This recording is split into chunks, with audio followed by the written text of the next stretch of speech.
الشیطان الرجیم بسم اللہ الرحمن الرحیم الحمد للہ رب العالمین والعاقبۃ لأہل التقوی والیقین اما بعد قال اللہ تبارک وتعالی فی محکم کتابہ المجید وفرقانہ الحمید بسم اللہ الرحمن الرحیم شہر رمضان الذی انزل فیہ القرآن۔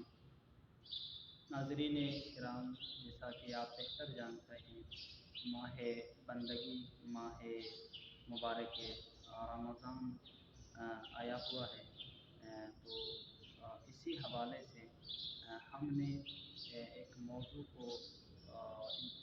کا انتخاب کیا ہے کہ اس ماہ میں پروردگار عالم نے قرآن کو نازل کیوں کیا، کیوں قرآن مجید کو اس ماہ کے لیے انتخاب کیا، اس ماہ میں ہی کیوں نزول کیا۔ تو اس موضوع پہ انشاءاللہ چند گزارشات آپ سامعین کی گوشگزار کرتے چلیں گے۔ پہلے تو کچھ میں موضوع کے حوالے سے اشارہ کرتا چلوں، پھر ہمارے مہمان گرامی تشریف رکھتے ہیں، آپ سے رجوع کرتے ہیں۔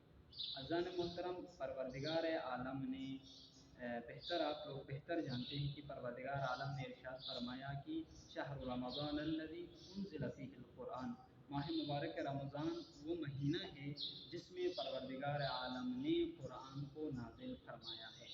اب ایک اور جگہ پہ اللہ تبارک و تعالیٰ نے ارشاد فرمایا انا انزلناہ فی لیلۃ القدر، یعنی لیلۃ القدر میں نازل کیا، یعنی لیلۃ القدر ماہ مبارک رمضان میں ہے، تو ان دونوں کے درمیان کوئی ٹکراؤ نہیں ہے۔ عزیزان محترم، یہ پروردگار عالم نے شب قدر کے لیے اس لیے شب قدر کو انتخاب فرمایا کیونکہ شب قدر انسانوں کی تقدیر بنانے کی شب ہے۔ اس شب کو اللہ تبارک و تعالی ہماری تقدیروں کو بناتا ہے۔ اگر میں مختصر عرض کروں تو پروردگار عالم نے شب قدر کو تقدیر ساز شب بنایا ہے۔ انسانوں کے رزق بھی اس شب میں تقسیم ہوتی ہے، انسانوں کے لیے عمر بھی اس شب میں تقسیم ہوتی ہے، انسانوں کے لیے ہر چیز اس شب میں معین ہوتی ہے۔ تو پروردگار عالم نے اس شب کو شب تقدیر ساز شب قرار دیا۔ اسی طرح قرآن مجید آپ بہتر جانتے ہیں کہ قرآن مجید بھی ہر انسان کے لیے ہدایت ہے، ہر انسان کی تقدیر بنانے والی کتاب ہے۔ وہ قرآنی کتاب ہے جس میں انسانوں کے لیے آگے جا کے اگر اس پر فالو کرے، اس پر عمل کرے تو اللہ تبارک و تعالیٰ اس کے بدلے میں اس کی تقدیر کو سنوارتا ہے، پروردگار عالم اس کو مقام عطا فرماتا ہے، اس کو کامیابی عطا فرماتا ہے۔ تو میں مختصر عرض کروں تو شب قدر تقدیر ساز شب ہے اور قرآن وہ کتاب ہے جو انسانوں کی تقدیر بناتی ہے۔ اب ان دونوں کے درمیان رابطہ ہے، قرآن اور شب قدر دونوں میں اس رابطے کی وجہ سے، چونکہ یہ تقدیر ساز شب ہے اور یہ تقدیر ساز کتاب ہے، اس بنا پر، اس حسین رشتے کی بنا پر، اس حسین تعلق کی بنا پر اللہ تبارک و تعالیٰ نے اس شب میں نزول فرمایا۔ مزید اس میں روشنی ڈالنے کے لیے ہم رجوع کرتے ہیں ہمارے مہمان گرامی آقا مہدی زمانی سے کہ آپ اس موضوع کے حوالے سے کیا ارشاد فرماتے ہیں؟ بسم اللہ الرحمن الرحیم۔ پہلی بات تو یہ ہے کہ آپ کو بہت بہت شکریہ، آپ نے موقع دیا۔ دوسری بات یہ ہے کہ جس موضوع کے بارے میں آپ گفتگو کر رہے تھے اور مجھے بھی گفتگو کرنے کا موقع دیا، بہت ہی خوبصورت اور اہم موضوع ہے۔ موضوع یہ کہ نزول قرآن کے لیے رمضان المبارک کا ہی انتخاب کیوں کیا، بہت اہم سوال ہے۔ برادر گرامی اور میرے ناظرین کرام، پہلی بات تو یہ ہے کہ ہم یہ دیکھیں کہ رمضان المبارک اپنی جگہ بہت عظمت کا حامل مہینہ ہے، قرآن کی طرف نسبت دیے بغیر خود اپنی جگہ اہمیت کا حامل مہینہ ہے، اور قرآن کریم رمضان سے نسبت دیے بغیر اپنی جگہ اہمیت اور عظمت کے حامل کتاب ہے۔ دیکھتے ہیں کہ قرآن کریم اپنے اندر کس اہمیت کو، کس عظمت کو